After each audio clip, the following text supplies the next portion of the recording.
नमस्कार केमन आछो सबाई। आज के आमी लुचि बानाबो एकटु अन्यरकम भावे और एक आलुर सब्जी बानाबो गोटा आलूके सेদ্ধ करे। तो भिडियोटा भालो लागले प्रथम दिक थेके लास्ट अब्दि देखार अनुरोध रइलो।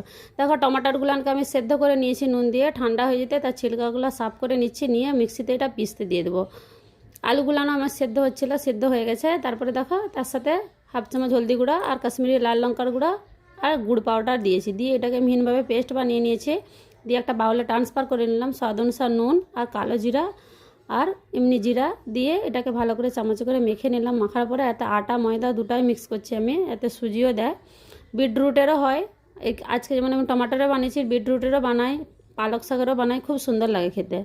দিয়ে তারপরে আটাটাকে টমাটোটার একটু সেদ্ধ করেছিলাম জলটা দিয়ে ভালো করে মেখে নিলাম। মেখে তেল দিয়ে আরেকবার মেখে এটাকে 10 মিনিট ছেড়ে দিয়েছি। আলুগুলো আমার সেদ্ধ হয়ে গেছে।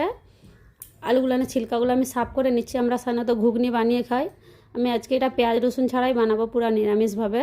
কিছু আদা গ্রেট করে নিচ্ছি, কাঁচা লঙ্কা, কসুরি মেথি, বেসন।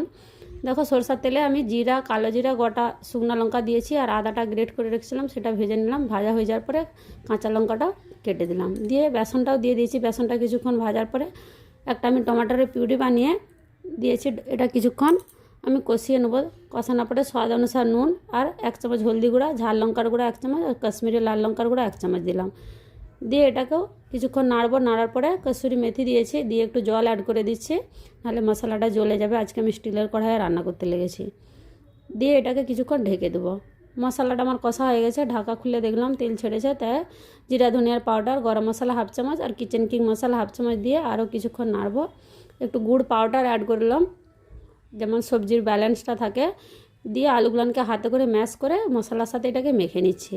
দিয়ে এতে আমি গরম জল অ্যাড করেছি। আমরা বর্ষাকালে গরম জলকে গরম করে বয়েল করে আবার মাটির কলসে ঢেলে খাই। আগে ফিল্টার করি, তারপরে এরকম বয়েল করি। দুটা বড় বড় ডেবজি দেখো আমার জল বয়েল করা আছে, নাহলে শরীর খারাপ হবে বর্ষাকালে। ব্যাস সবজিটা আমার হয়ে গেছে। উপর থেকে একটু ধনে পাতা কেটে দিয়ে দিলাম, খুব সুন্দর লাগে খেতে। আমরা সাধারণত ঘুগনি বানিয়ে খাই, এরকম করে একবার বানিয়ে দেখবে। লুচিগুলানো আমি দেখো বেলে নিচ্ছি, দিয়ে তেলটা গরম হতে গ্যাসটাকে হালকা কমিয়ে দিয়ে লুচিগুলানকে সব ফ্রাই করে নেবো। তো ভিডিওটা কেমন লাগলো অবশ্যই বলবে, ভালো লাগলে একটা লাইক কমেন্ট করো। পুরো ভিডিওটা দেখার জন্য অসংখ্য ধন্যবাদ। সবাই ভালো থাকবে, সুস্থ থাকবে। আমি একটু আম দিয়ে সুজির হালুয়া বানিয়েছিলাম। তো ভিডিওটা এখানেই শেষ।